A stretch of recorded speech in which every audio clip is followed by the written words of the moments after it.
Welcome back, everybody, to the Fretboard Journal podcast. I am your host, Jason Verlinde. Thanks, as always, to the brands that support this podcast. Stringjoy Strings, Mike and Mike's Guitar Bar here in Seattle, Washington, and Peghead Nation. I hope you are all drilling down into the show notes to see the special offers from those brands and to follow them all. And I do hope that you thank them all for supporting this show. We are right around the corner from the 2025 Fretboard Summit. If you still want to come and go to the guitar show, please, you can buy tickets at the door. You can register now at fretboardsummit.org. There are around 80 luthiers, gear makers, amp makers, pedal builders who are exhibiting at this year's summit. They all are making incredibly cool instruments, many of which you will see for the first time at our guitar event. Why do they do this? I think because they love the Fretboard Journal crowd. I think because it's a welcoming and unique space where you can try out new stuff. And today's guest, Wade Black of 3Bender, is doing something that is blowing my mind. He is unveiling a piece of gear that you all should know about. It's called the Steelmaster. This is like a B-bender that fits onto the existing stock or Mastery Jazzmaster bridge. I am dying to hear a Nils Klein or a Mike Adams or a buddy Ryan Richter or Jason Mays or any of these innumerable Jazzmaster aficionados play one of these things, because I think it's going to open a whole bunch of new doors and a whole bunch of new sounds. And when Wade told me that this whole idea came from last year's Fretboard Summit and some of the friendships he made, it just warmed my heart. So I wanted to get Wade on the podcast talking about this invention, and that's what we're going to hear about. And again, if you want to meet Wade, if you want to say hi to me, if you want to see some of the greatest instrument makers, large and small, and amp builders and pedal makers on earth, come to our summit. Tell your friends in the Midwest to come to our summit. You can come for a day. It's like $30. You can shop to your heart's content. We have rooms where you can try out stuff either on with amps, or we have rooms that are really quiet where you can try out these amazing acoustic instruments that are being made for the summit. It's a unique event. It's unlike anything else on earth. I curated a lot of the programming. We hand-selected the builders who are there, and we really just want to have a super informative, fun, and memorable guitar weekend in Chicago. Again, today's guest is Wade Black, announcing the Steelmaster. You're going to want to follow us on Instagram or look at the show notes, because you'll get to see a picture of this thing. And I'll be sharing video as well. It is truly a cool invention. So Wade Black, founder of 3Bender, welcome. You've been a fixture at every Chicago Fretboard Summit, and you've blown minds, from I think B-bender-style additions to guitars. It's a pretty niche world, and one of the cool things you've done is, enlighten players with a guitar that is, doesn't require you shipping it off to some guy and extensively modifying it. Like you've made guitars that look pretty turnkey, like a guitar everybody would play, but have all this added functionality. You've got a new invention that you're going to debut at the summit. We're going to leak it to the world right now. But before we get to that, where did this journey start for you? Like, when did you start tinkering with all the levers and all the things that are required? So the journey starts with being 11 years old and traveling with my father. My father is a cowboy. He's a team roper, world champion team roper. Wow. And so we would, with the family, go to rodeos and team ropings, if that term is familiar with. And in the truck, we were listening to, Johnny Paycheck, and we were listening to Waylon Jennings and Willie Nelson and country music radio, Loretta Lynn, Janie Fricke. And I was hearing all of these bendy sounds and, going home and picking up my guitar and saying, why can't I do that? Something sounds different. My guitar is different, or I don't know how to play these licks. And so that went on for years. I'd never seen a pedal steel. Of course, I'd never seen a B-Bender guitar. And because I grew up in a little town that's 10,000 people. And as the years progressed, I figured out this is a pedal steel. There were no pedal steel players that I knew locally. There were actually pedal steels here locally that ended up playing for people like Bob Wills, for instance. There was a pedal steel manufacturer about 20 minutes from where I grew up. BMI Zanebeck produced pedal steels. I continue on the journey. I have a career and quit playing guitar for a while. And then as things develop, Marty Stewart does the show on RFD TV. I don't know if you've ever watched it. Yeah, it's amazing. But I'm watching Marty and he's doing the pedal steel licks. And I'm like, what in the world? How is he getting those sounds? And I knew how to do some of these things, but so by then the internet is popular and I'm digging into it. And I bought a B-Bender guitar. And that served me well for several years. And then I happened across a guitar on the internet that was for $285. Listed for $285. And it had all of this beautiful machine work on it. And my wife and I are on vacation and we're about to go to dinner. And I looked at her and said, for $285, I'm buying this guitar. I mean, just buying it right now. I'm having it shipped to the house. It'll be there when we get home. The machine work on this thing is beautiful. I don't know what it is, but it says that it bends 3 strings and it could bend up to 6. I get the guitar. And it is strange, of course. And I'm not sure how to set it up exactly. It's not set up exactly right.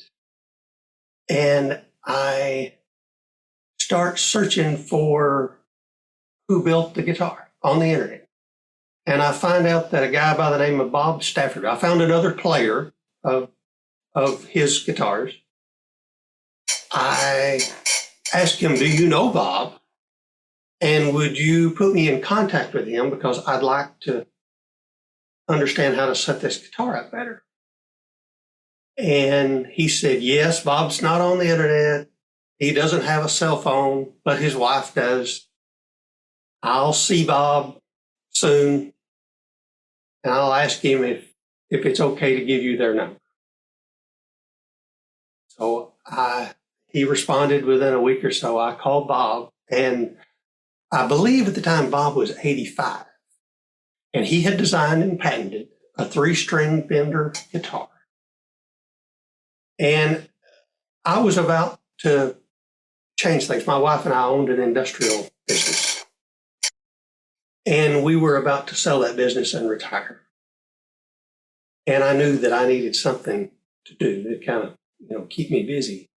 So Bob and I became friends. I visited with Bob several times. He showed me how to play this 3-string Bender guitar multiple times. And at one point I asked him, would you just sell your tooling to me and I'll just build your guitars? And at first the answer was no, and then the answer became yes. And I ended up buying all of his tooling and quite a bit of his machinery, and I was going to build guitars that Bob had been building. He only ever built about 30 of them. And I got it home and I decided, I need to make a few tweaks to make this more reliable. I'd like to change this to a strap lever instead of it was on a lanyard and you had to push the neck out. And I thought this will take me 2 weeks to 2 months, and I ended up spending over 2 years in the shop 8 to 10 hours a day working out the details of what became the 3Bender. And I should mention that I had a co-inventor. I have a co-inventor. His name is Barry Bateman.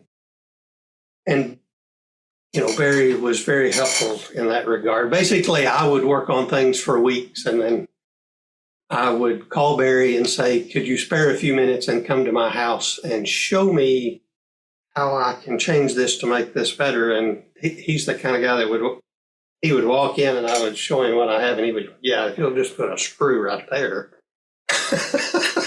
it solves all of your problems. And I'd go, well, thanks. Yeah. So then we had the 3Bender, and then we had big plans to do trade shows, and that's about the time COVID hit. So I spent a lot more time in the shop perfecting how things work and how to stabilize the tuning and how to make it mine. And then when we came to the Fretboard Summit, that was so incredible to be around all of those people who were geared towards solving problems, the challenges that players were bringing to them. And that was very inspirational.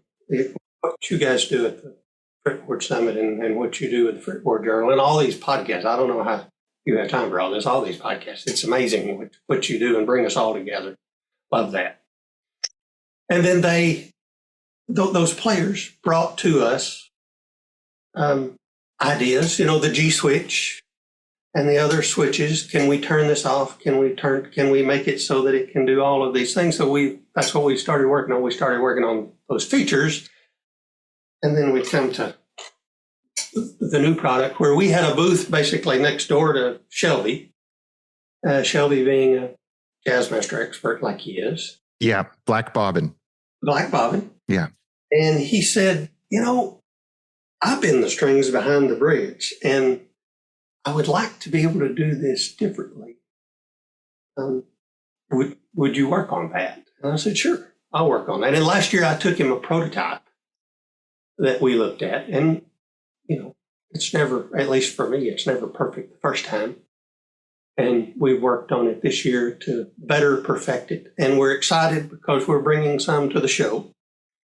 And we know that we're going to have players come to us and say, that's great. Could it do this or could it do that? And that'll be awesome. And in addition to, it's going to be sold with one bender and the frame and the axle. No holes. You don't have to drill any holes in the guitar. You don't have to do any routing. It fits with the 2 screws on top that the Jazzmaster vibrato mounts with. So it's a way to get into string bending without, having to route your guitar or without having to buy an expensive guitar. And we think, I've never seen a string bender on a Jazzmaster. So I think it's unique. We'll find out. And then we can also use it on some other products, which I won't talk about to confuse things now. But we can put it on the 3Bender as well to bend other strings. If you want to bend all 6 strings, we'll figure out how to bend all 6 strings.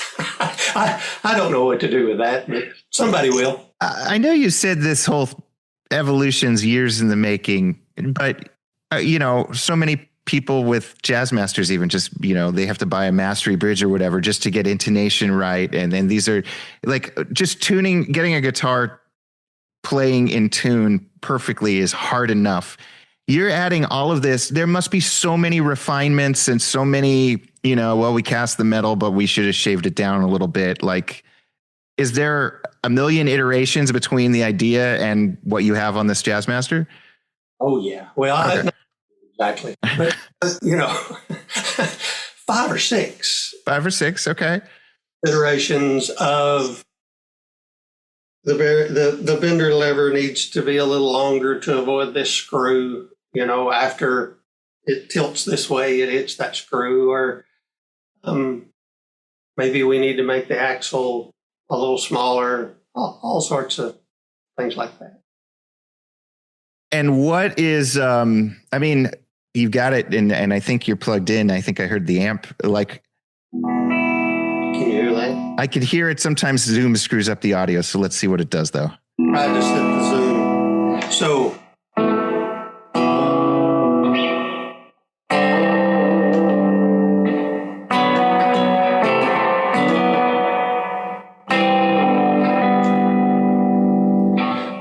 So you get, with this, what I refer to as a co-bendit, which is either a half tone or a whole tone, typically with bending strings, you get the 3-bender co-bendit. So we're bending a whole tone on the B string, a half tone on the G string, and a whole tone again on that A string. So if I press all 3 levers, you're going from an E chord to an A chord, is what you're doing. And then this gives you the ability to bend those individually or at the same time. And that's what I was doing there at the end of that. I had bent those one at a time, and then toward the end there, I was bending 2 at the same time. So.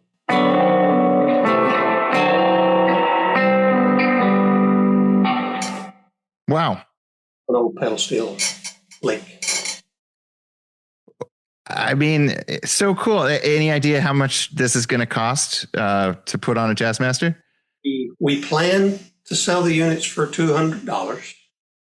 We're going to do an introductory price at the Fretboard Summit for $159. Damn, that's a great deal. I thought you were going to say a lot more. Well, we've tried to.